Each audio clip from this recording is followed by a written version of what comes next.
अयान बिस्तर पर लेटा है, आंखें बंद, बदन पसीने में तर। बिस्मिल्लाह।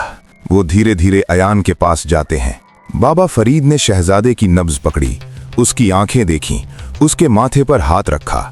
कुछ पल के लिए वो खामोश रहे, फिर उनका चेहरा गंभीर हो गया।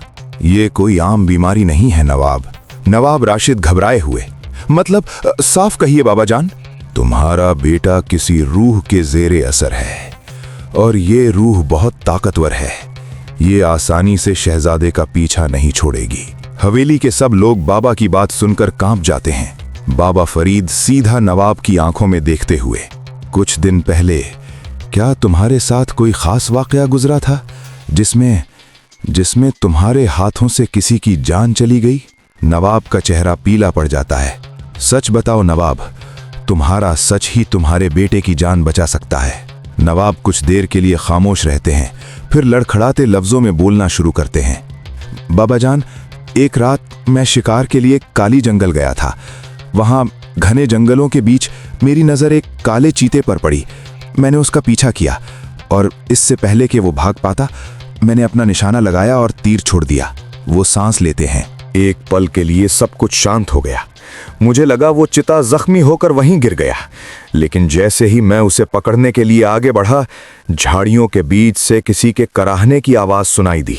नवाब ने पूरी कहानी सुनाई, कैसे उन्होंने गलती से उस भटकती औरत के बच्चे को मार दिया, कैसे उस औरत ने लानत दी, कैसे उनके साथियों को मार डाला गया, कैसे उनकी बीवी और अम्मी मर गईं।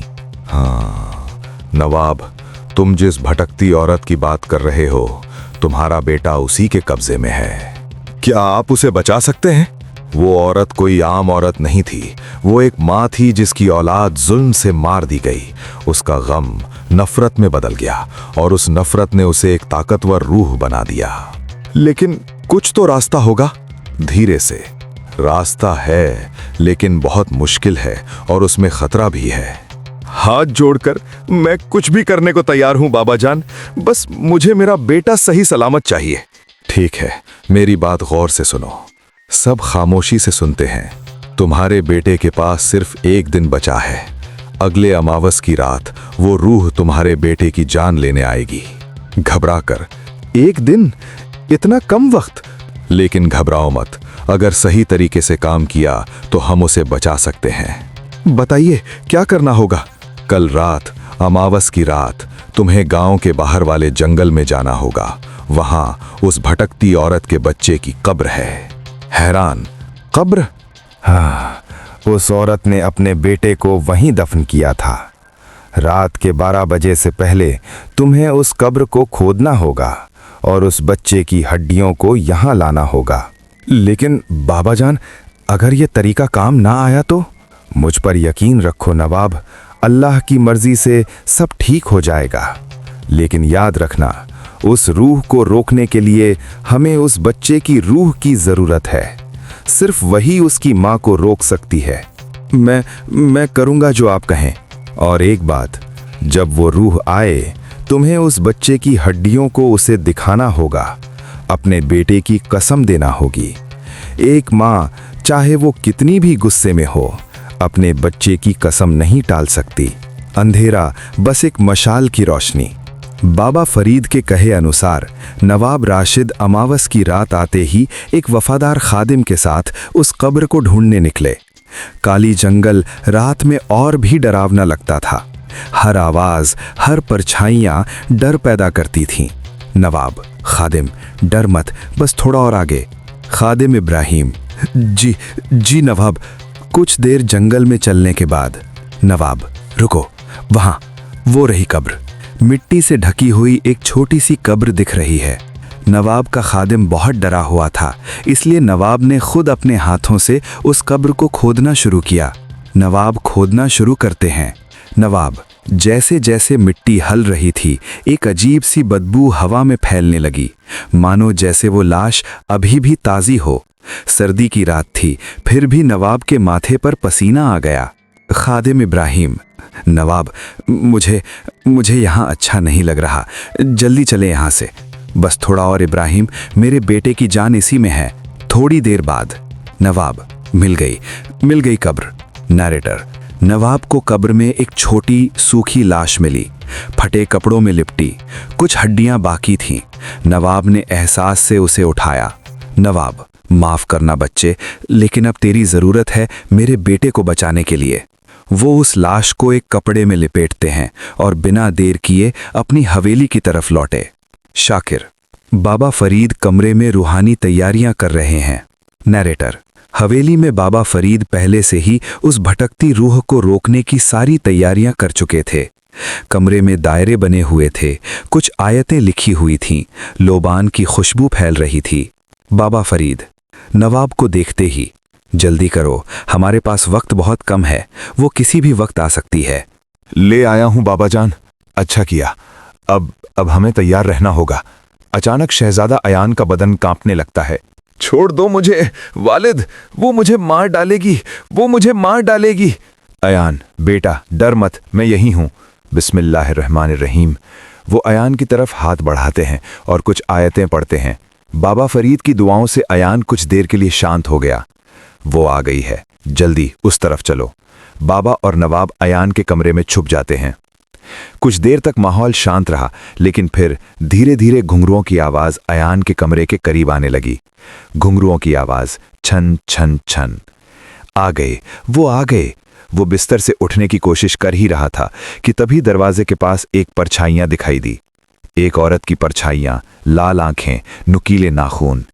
आज मैं तुझे इस दुख से मुक्त कर दूंगी शहजादे। नहीं, मुझे मत मारो, मुझे छोड़ दो। अयान वहां से भागने की कोशिश करता है, पर कमजोर होने की वजह से लड़खड़ाकर जमीन पर गिर जाता है। भटकती रूह करीब आते हुए, भागने की कोशिश मत कर, आज तुझे अपने साथ ले जाऊंगी, मेरे बेटे के पास। वो अयान की गला पकड़ने वाली ही होती है कि नवाब जोर से चिल्लाकर, रुक जा, रुक जा। नवाब बाहर आते हैं। तुझे तेरे इस मरे हुए बच्चे की कसम है। नवाब अपने हाथों में उस बच्चे की लाश दिखाते हैं। जैसे ही भटकती रूह ने अपने बच्चे की लाश को देखा, उसके कदम वहीं रुक गए। एक पल के लिए उसकी लाल आंखों में पानी आ गया। भटकती रूह, मेरा बच्चा। वो आगे बढ़ने की कोशिश करती है। तेरी कसम, अपने बेटे की कसम, रुक जा। ये तूने अच्छा नहीं किया नवाब। मेरे बच्चे को दोबारा उसे। अचानक उसका गुस्सा फिर से भड़क उठता है। मेरे बच्चे को कब्र से निकाला, तुमने उसकी रूह को फिर से तकलीफ दी। बाबा फरीद सामने आते हैं। बिस्मिल्लाहिर्रहमानिर्रहीम। या हय्यु या क़य्यूम बिरहमतिका अस्तगीस। वो अपना हाथ आगे बढ़ाते हैं। ए भटकती रूह, ए माँ की रूह, मैं तुझसे सिर्फ इतना कहूँगा, तेरी तकलीफ मैं समझता हूँ, तेरी औलाद का दुख मैं महसूस करता हूँ, लेकिन ये गरीब शहजादा बेगुनाह है, इसकी कोई गलती नहीं। उसके बाप ने मेरा बच्चा मारा। हाँ, और उस गलती की सज़ा नवाब को मिल चुकी है। उन्होंने अपनी बीवी खोई, अपनी माँ खोई, वो हर रोज़ तड़प रहे हैं। अब बस कर दे। नहीं, मैं उसकी औलाद को। अल्लाहु अकबर, ला हौला वला कुव्वता इल्ला बिल्लाह। ए दुखित रूह, मैं तुझे अल्लाह के नाम पर कहता हूँ, अपने बच्चे की रूह को सुकून दे, उसे बार बार अपने दुख में मत बांध। बाबा जमीन में एक लाठी गाड़ देते हैं और एक गोल अग्नि का गोला भटकती रूह के इर्द गिर्द बन जाता है। भटकती रूह चिल्लाती हुई, तू मुझे नहीं रोक सकता बुजुर्ग, चला जा, वरना मैं तुझे भी मार डालूंगी। बाबा फरीद मंत्र जाप करते हुए, सुभान अल्लाह वल्हम्दुलिल्लाह वला इलाहा इल्लल्लाह वल्लाहु अकबर। अग्नि का गोला और ताकतवर हो जाता है। भटकती रूह दर्द में कांपते हुए, मेरा बच्चा मुझे बुला रहा है। रूह के अंदर से एक काला धुआं निकलने लगता है। उसकी शक्ति कमजोर होने लगती है। भटकती रूह, आखिरी बार, मैं लौटूंगी, जब तक मेरे आंसू नहीं सूखते मैं लौटूंगी मैं। नहीं, अब तू नहीं लौटेगी। मैं तुझे और तेरे बच्चे की रूह को सुकून की दुआ देता हूँ। जाओ और चैन से रहो। अल्लाह तुम्हें माफ करे। रूह धीरे धीरे गायब होने लगती है। उसकी आखिरी आवाज गूंजती है, मेरा बच्चा, मेरा प्यारा बच्चा, अम्मी आ रही है, अब हम हमेशा साथ रहेंगे। पूरा रूह गायब हो जाती है। कमरा शांत हो जाता है। सीन सुबह, अयान का कमरा। सूरज की पहली किरणें अंदर आ रही हैं। नैरेटर, भटकती रूह अब जा चुकी थी। कमरे में एक अजीब सा सुकून था। शहजादा अयान धीरे से आंखें खोलते हुए, वालिद, मैं कहाँ हूँ? नवाब रशीद खुशी से बेटे को गले लगाते हुए, अयान बेटा तू ठीक है, शुक्र है अल्लाह का। बाबा फरीद मुस्कुराते हुए, दुखित रूह अब अपने बच्चे के साथ चैन से जा चुकी है, तुम्हारा बेटा अब सुरक्षित है नवाब। नवाब रशीद हाथ जोड़कर, बाबा जान आपका एहसान कभी नहीं भूल सकता, आपने मेरा घर बचा लिया, ये अल्लाह की मर्जी थी बेटा। और हाँ, वो बच्चे की लाश को वापस उसी जगह दफन कर देना और एक पत्थर लगा देना ताकि कोई उसके कब्र को फिर से परेशान न करे। जी जरूर। और नवाब एक आखिरी बात, जी बाबा जान, अब कभी शिकार मत करना, किसी बेगुनाह की जान मत लेना, चाहे वो जानवर ही क्यों न हो, हर जान कीमती है। नवाब रशीद सर झुकाते हुए, मैं कसम खाता हूँ बाबा जान, अब कभी नहीं करूँगा। शहजादा अयान, वालिद शुक्रिया, और बाबा जान आपका बहुत बहुत शुक्रिया मेरे जान बचाने के लिए। बाबा फरीद प्यार से अयान के सर पर हाथ फेरते हुए, खुश रहो बेटा, अल्लाह तुम्हें लंबी जिंदगी दे। रूहानी राज का लोगो वापस आता है।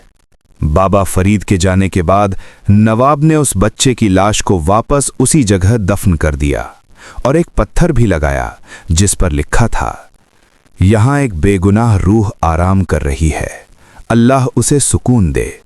उस दिन से नवाब रशीद ने कसम खाई कि वो कभी शिकार नहीं करेंगे। शहजादा अयान पहले जैसा स्वस्थ हो गया, हवेली में खुशियां वापस लौट आईं। लेकिन कभी कभी खाली रातों में दूर से घुंघरुओं की हल्की सी आवाज सुनाई देती थी, जैसे वो मां अभी भी अपने बच्चे के लिए भटकती हो, अपने आंसू सुखा रही हो। थंडर आवाज, स्क्रीन फेड होती है। तो दोस्तों, कैसी लगी आपको ये कहानी? नीचे कमेंट करके जरूर बताएं।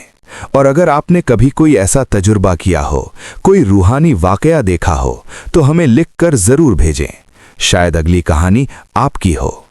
सब्सक्राइब करना मत भूलिएगा रूहानी राज को, और बेल आइकन को भी दबा दीजिए ताकि आपको सबसे पहले नोटिफिकेशन मिले।